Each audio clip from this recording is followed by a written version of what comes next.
नमस्कार, मैं हूं आपके साथ स्नेह श्रेयस। आईऑन भारत देख रहे हैं आप। बिहार में तेजस्वी के लिए एक नई मुसीबत खड़ी हो गई है। एक के बाद एक दलित चेहरे बिहार के अंदर तेजस्वी के लिए टेंशन बन रहे हैं। एक समय पर दलित राजनीति सिर्फ कुछ गिने चुने नेताओं के इर्द गिर्द सिमटी हुई थी, लेकिन अब हालत बदल चुके हैं।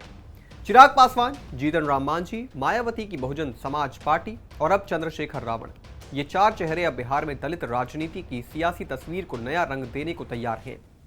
अब तक दलित राजनीति की कमांड मोटे तौर पर रामविलास पासवान और जीतन राम मांझी जैसे नेताओं के पास थी, लेकिन रामविलास पासवान अब रहे नहीं और लोजपा में फूट पड़ चुकी है। मांझी की पार्टी हम एनडीए का हिस्सा जरूर है, लेकिन उनकी भूमिका सीमित हो चुकी है। उधर चिराग पासवान खुद को एक राष्ट्रीय नेता की तरह पेश करते हैं, लेकिन राज्य स्तर पर उनकी सक्रियता और स्वीकार्यता उतनी मजबूत नहीं है। इन सब के बीच चंद्रशेखर आजाद की एंट्री ने बिहार के दलित राजनीति को एक नया मोड़ दे दिया है।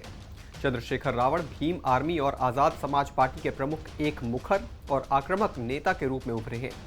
उत्तर प्रदेश की राजनीति से निकलकर उन्होंने अब बिहार की जमीन को चुना है। वो खुद को दलित के एक सशक्त विकल्प के रूप में पेश कर रहे हैं और ये संकेत दे रही हैं कि अब बिहार में दलित नेतृत्व पर एक चेहरा नहीं बल्कि विकल्पों के साथ सामने आएगा। उत्तर प्रदेश से सटे जिलों जैसे कैमूर, बक्सर, रोहतास आदि में मायावती की बीएसपी का असर रहा है।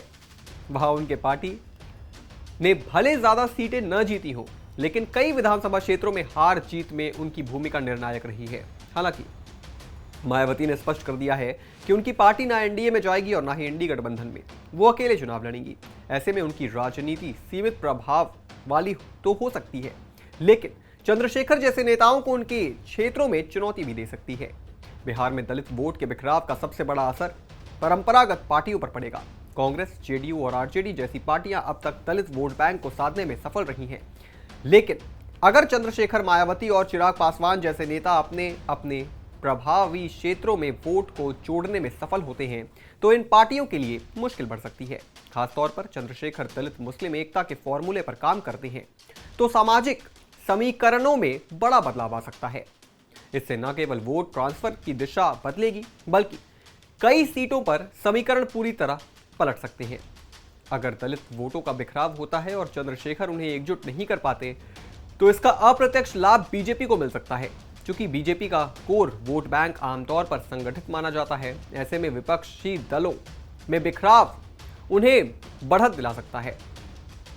अब यही कहना जल्दबाजी होगी कि चंद्रशेखर बिहार की दलित राजनीति के सबसे प्रभावशाली चेहरा बन जाएंगे, लेकिन इतना तय है कि उन्होंने सभी मौजूदा दलित नेताओं के लिए एक नई चुनौती खड़ी कर दी है।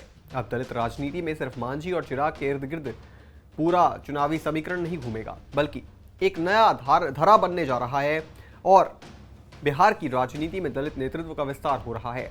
जहां एक और ये लोकतंत्र और प्रतिनिधित्व के लिहाज से एक सकारात्मक संकेत है, वहीं ये बिखराव का कारण भी बन सकता है। सवाल ये नहीं है कि कितने चेहरे हैं, सवाल ये है कि क्या ये चेहरे मिलकर दलित समाज की आवाज को मजबूत कर पाएंगे या आपसी प्रतिस्पर्धा में वो आवाज दब जाएगी। 2025 का चुनाव इस सवाल का पहला बड़ा जवाब होगा। इस पूरी खबर पर आप क्या सोचते हैं दोस्तों? कमेंट बॉक्स में जरूर लिखते जाइएगा और भी तमाम बड़ी खबरों से जुड़े रहने के लिए आप देखते रहें आईऑन भारत।